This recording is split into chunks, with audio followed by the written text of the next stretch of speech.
In January of 2013, 21-year-old Elisa Lam checked into Los Angeles' infamous Cecil Hotel.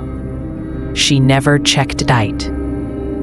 A bright student from Canada, Elisa was traveling solo, blogging her journey and calling her parents every day.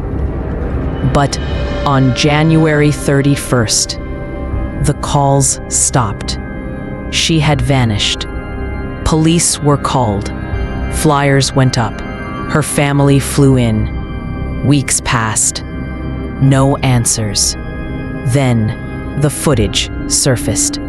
Elevator surveillance. Elisa is seen acting bizarrely, pressing multiple buttons, stepping in and out, hiding in corners, gesturing towards someone who isn't there, talking to no one. The internet exploded with theories: mental illness, a stalker, demonic possession, and then things got even stranger. Guests began complaining about the hotel's water. It came out black. It tasted foul. They brushed it off until February 19th. A maintenance worker checked the rooftop water tanks.